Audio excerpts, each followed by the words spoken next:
Hi everyone. So in the next 15 to 20 minutes, I will be talking about the phone and Skype interviews. So now we know it is very common for the search committee to use phone or Skype to conduct the first round interview, right? Suppose your search committee has reviewed your CV or resume and letter of intent and other documents you have submitted. They found that you are really very good candidate. Good news for you. You are shortlisted for the interview. Now, how can you prepare for the interview? Here are some things that you may want to do. First, you want to investigate the department and the institution. So you want to do your homework, search your websites.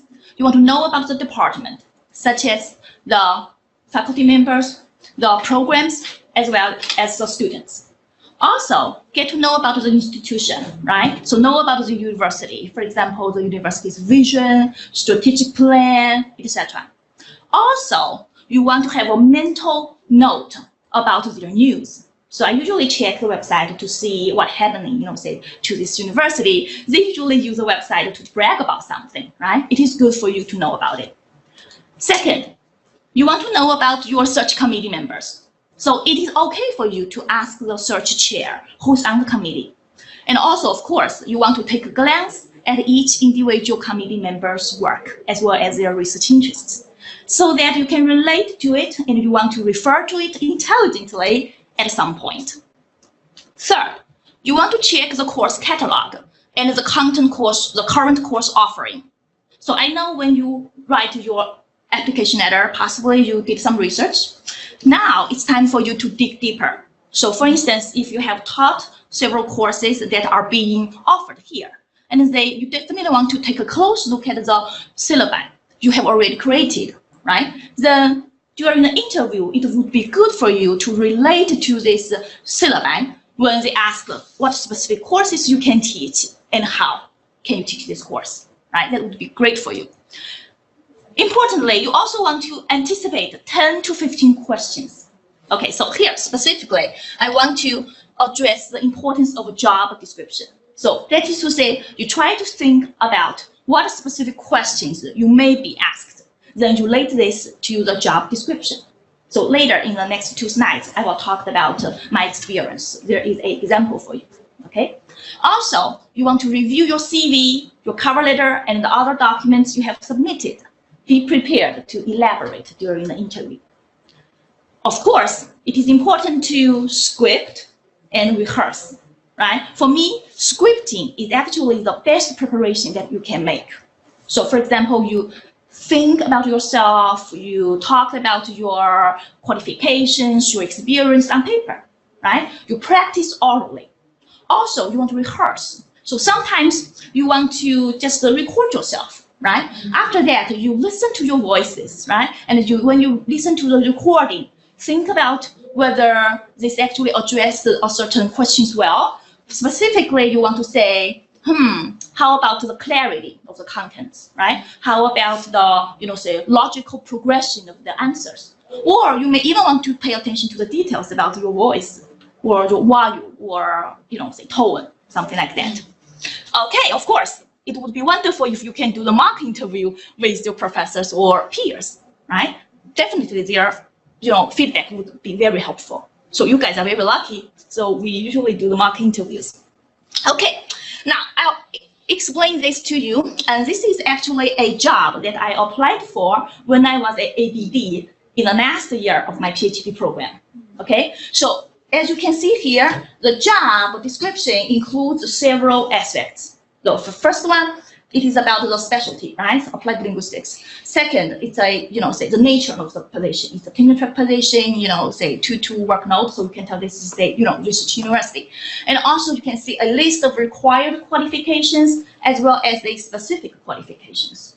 And lastly, you can see the say responsibility, the duties of the successful candidate, right? So I read and reread these descriptions. And I think of all the questions that may be asked. So for instance, I may definitely think of the first type of question, basically these are actually say something about yourself. For example, can you tell me about yourself? Or something like, why are you interested in this position? How do you see yourself as being a fit, for our programs? Something like that. You definitely want to refer back to the job descriptions again, right? So you want to cover not only the required qualifications, but also the specific qualifications. Or you may even go back to your CV as well as some other documents or your cover letter, right? So for example, when you, say, answer this question, you may definitely want to say, as I addressed in my cover letter, blah, blah, blah, or as you may see from my CV, I have such, experience. So that would be really good. Secondly, you may think of all these questions that is related to teaching. So for instance, they may ask you your experience teaching diverse student populations, right? And then what MA courses are you qualified to teach in why? Specifically, they may even ask how would you teach a graduate level course, including tests, assessments, as well as assignments, right? So once again, if you go back to this job description and you see the job ad indicates that they are specifically looking for a certain person who can teach the following courses. Then possibly these are the courses that I will be going to teach. Then think about how you will teach this course, right? So you will have very specific questions like would you teach a certain course, for example, for example, second language literacy, right? Think about the texts, assessments, as well as assignments you will be using. Then during the interview, you can be very eloquent. Okay, next one. Think about the third type of questions. So these questions address your research. So of course, if you are a graduate student, you're a PhD student, talk about your dissertation, right? So usually they ask, tell me, about your recent project, or tell me about your dissertation, right? And then think about your research agenda in the next 5 years, right? And how would you see yourself fit for this university, right? So for me, usually I talk about how my research, say work or my research areas overlapped with those of the faculty members in that university, as well as, say when I applied for this job, actually, I mentioned the English Language Institute, that would be a perfect place for me to, continue and extend my research in computer-mediated collaborative writing with ELCL students, right? Think about how you really you are a good fit for this, position. So show them, right? Lastly, think about something else. These questions may address your student advisement or your mentoring or something else. Like this job, they are looking specifically for the person who can develop the professional, say development workshops, right? So you can relate this to your own experience. For me, I will relate this to my IT instructional technology expertise and try to say train these faculty members how to incorporate technology into language teaching and assessment, right? Or they may ask you about your collaboration with other faculty members, right? So for instance, I would definitely talk about my experience working collaboratively, say maybe on a research project, right? With other faculty members from IT or computer science, say departments. Okay, so right after that, remember, it is really very common for them to ask you, say, whether you have any questions for them. You definitely want to say yes, right? Why? Because you're interested in this position, right? And you want to show that you are enthusiastic. So these are specific ways you can do. Think about the possible answers. You may actually ask the questions like the research funding, like the student population, student association, or like specific program or initiative that you are interested in, right? And specifically, there are two approaches. The first approach is simple because you just talk about certain details, right? For example, you search the website, you didn't find a certain information, and then you ask. For example, I usually ask like the, conference travel funding, right? Or the summer research grant, whatever, right? They know that you are interested in this position. Meanwhile, you want to be sophisticated sometimes, right? So this approach gives you the chance to ask questions that you get at the employer's needs and give you an opportunity to talk more about how you would contribute, right? So usually I ask questions like, what would you see happening to your programs in the next 5 years, right? And then usually the search committee will address their needs to, enlarge their programs, for example, increase their enrollment, or they want to even develop a, for example, online TESOL certificate program, right? And then, yeah, it's good for you to relate to your, expertise and your experience, right? For me, I would definitely talk about, my expertise in online teaching, right? And then that would be, of course, helpful, say for the online TESOL certificate program, right? Think about something that you can contribute, right? You ask them, and then this is a really good match. Then now you're prepared. You have a very good preparation for your interview. You're about to conduct the interview now. So before you interview, you want to dress professionally, and meanwhile set up your interview space. So even for the phone interview, I would suggest that you dress professionally, because that would put you in a proper frame of mind for interviews, right? Also, find out a quiet, comfortable, space. Second, you make a one-page cheat sheet about the department. Usually, you want to, say take notes about the search member names, their, say research interests, right? You can relate to them if necessary, if needed during the interview.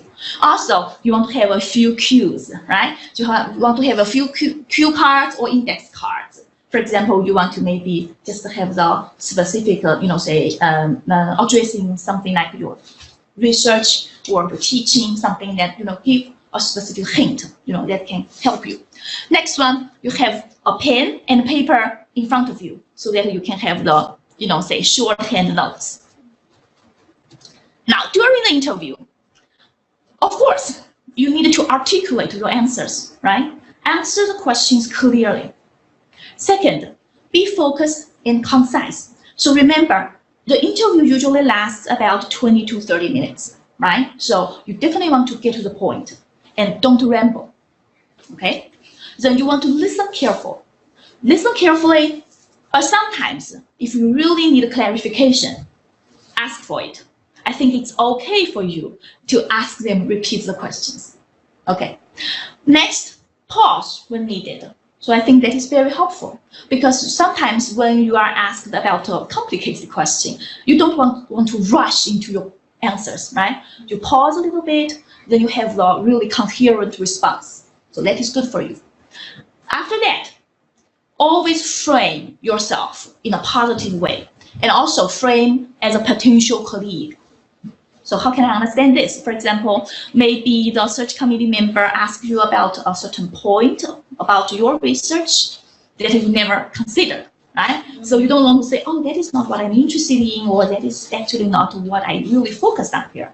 Instead, you want to say, oh, wow, that is an excellent point, right? So this is a really great directions I want to follow, I want to pursue, I want to, delve more into in the next couple of years. Right? So you want to use, say these words and frame it in a positive way.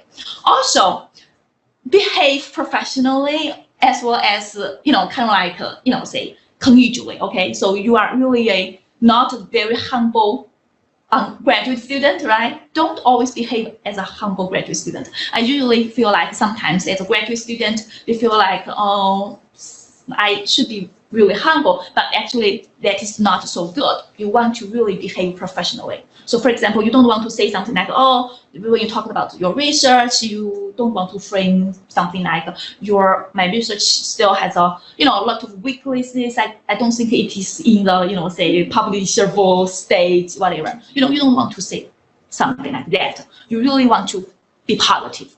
You want to say you work on it, and you, say are just make revisions, and you are, aiming for certain publications, so on and so forth. That's it. Sorry, just one thing to add. Also, never criticize the institution you're at. Mm-hmm. Okay, yeah. Never say, oh, I'll be so happy to work for you because I hate the place that I'm working at now. That's right. Thank you, Dr. Tardo. Then after the interview, so you, of course, you want to follow up with a nice thank you letter. You always want to say sincerely thank you to all the company member, to of course thank them for taking time to interview with you, and also importantly show your strong interest in this position again. Okay. Then secondly, jot down some, gut reactions to this, the interview. I like to do this. For example, like, was this fun? Was this bristly? Did you, feel a tension of some kind during the interview? This will help you later, to make a decision, And also, you want to note down the questions being asked. So, for example, I would say these questions asked for this position may be asked again when you applied for another university for another position, because sometimes, there are similarities there, right? So you want to think through these questions again, rework on these questions, and of course, rework on the answers, right? And lastly, you want to reflect on the interview experience, right? So, for example, like what needs to be improved and what specific aspects did you do really well in, right? So lastly, do's and don'ts. So you do want to focus on how you are a good fit for this position. You want to prepare your responses to possible questions and practice them. Then you check your equipment, especially for the Skype interview. You want to check the videos, the audios, and even the light, right? So you have your CV and your teaching portfolio in hand, in case you need them. And also, listen carefully. You also want to give the listening cues, right? Because especially for the phone interview, there's no visual, the cues. And then, of course, that would be good for you to say like, yes, to show that you are actively listening, or to assure the committee member that the technology is functioning, accurately, right? The next one, you speak clearly, calmly, and confidently, not arrogantly, of course. And smile when you speak. They can't hear you smile, right? So lastly, according to, applies to the, Skype interview, you really want to make a really good eye contact, right? So for me, I just feel like I learned a lesson, because usually I just feel like if I just face this committee member, that would be good. But later the committee member told me, okay, you look much better than, say when I interviewed you. Because actually at that moment, I just really look at these images of the committee members. Instead, you should really look directly at the webcam. Then they see this is a really good direction. Okay, don't interrupt. Okay, you never want to interrupt others. Of course, it's bad to speak over others, right? And also, don't sound bored. Instead, sound, enthusiastic, professional, friendly, collegial, positive, whatever. And then for the Skype interview, never look off screen. Okay, you don't want to bring up salary, especially in the first round interview, right? You have to wait until the campus visit, even after campus visit. And lastly, if that relates to you, never bring about the, your spouse job search. Because in the first round interview, they are particularly interested in you, yourself, your qualifications, your experience, not your personal situation, right? So they'll see whether you are a promising scholar, whether you are a competent teacher, whether you are someone that they are really interested in working with you in the future, right? So that's all. I hope this is helpful. Good luck with your job interview. Questions? All right, okay. Thank you very much.